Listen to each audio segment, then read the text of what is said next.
North Korea ready for nuclear attack amid show of force. North Korea has warned the US not to take provocative action in the region, saying it is ready to hit back with nuclear attacks. The comments came as North Korea marked the 105th anniversary of the birth of its founding president, Kim Il-sung. A huge parade in Pyongyang was held amid speculation current leader Kim Jong-un could order a nuclear test. Among the hardware on display appeared to be new intercontinental and submarine-launched ballistic missiles. The show of strength comes amid mounting tension, with a U.S. aircraft carrier group steaming towards the region. "We're prepared to respond to an all-out war with an all-out war," said Cho Young-hee, believed to be the country's second most powerful official. "We are ready to hit back with nuclear attacks of our own style against any nuclear attacks," he said. Rows of military bands and goose-stepping and sword-wielding soldiers marched through Pyongyang's main Kim Il-sung Square for the Day of the Sun celebrations, as a black-suited Kim Jong-un watched on.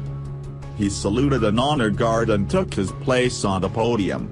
At times he appeared relaxed and laughed with aides. It was an extraordinary and perturbing spectacle. In fact, more than a spectacle.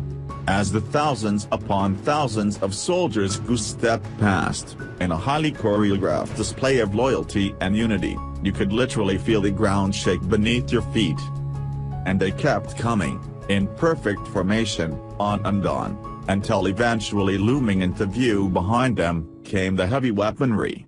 It included the components of the regime's fledgling nuclear weapons program, the giant missiles on mobile launchers, their engines growling and competing with the sound of the music and the marching feet. And then, finally, the residents of Pyongyang began flowing past, dressed in vibrant traditional dress and cheering and weeping as they went. As with the military, as they walked along, all had their faces turned towards their watching young leader, Kim Jong-un. It was a 2-hour-long masterclass in totalitarian mobilization meant to instill law and dread. I can confirm, conclusively, that it does. Military planes created the number 105 in the sky. With concerns that North Korea is getting closer to successfully producing a nuclear arsenal, Saturday's parade was an opportunity for Mr. Kim to broadcast North Korea's current military capabilities. On display for the first time were what appeared to be the Pukguksong submarine-launched ballistic missiles, SLBMs, which have a range of more than 1,000 kilometers, 600 miles. Weapons analysts said there also appeared to be two new types of intercontinental ballistic missiles, ICBM, in canister launchers, but it remains unclear whether they have been tested, and Pyongyang has yet to announce it has an operational ICBM. The nation's aim is to be able to put a nuclear warhead on an ICBM that can reach targets around the world. It has conducted 5 nuclear tests and a series of missile launches in pursuit of that goal. Pyongyang has claimed to have miniaturized nuclear warheads for use on missiles, though experts have cast doubt on that given the lack of evidence.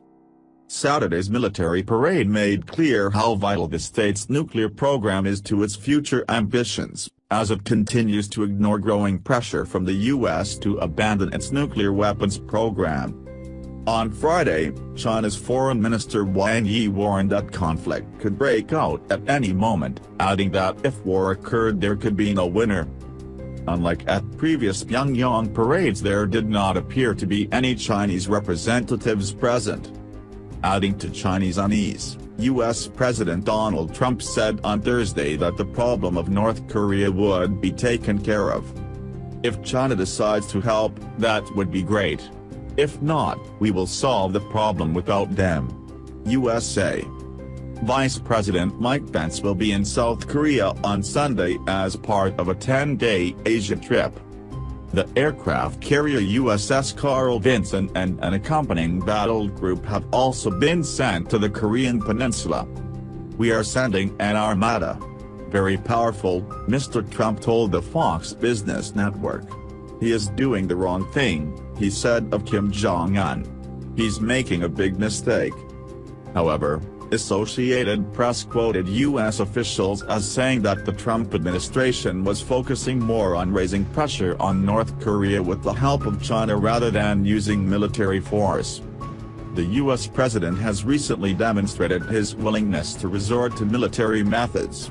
He ordered a cruise missile attack on Syria in retaliation for a suspected chemical weapons attack, and the U.S. military just used a huge bomb against so-called Islamic State in Afghanistan.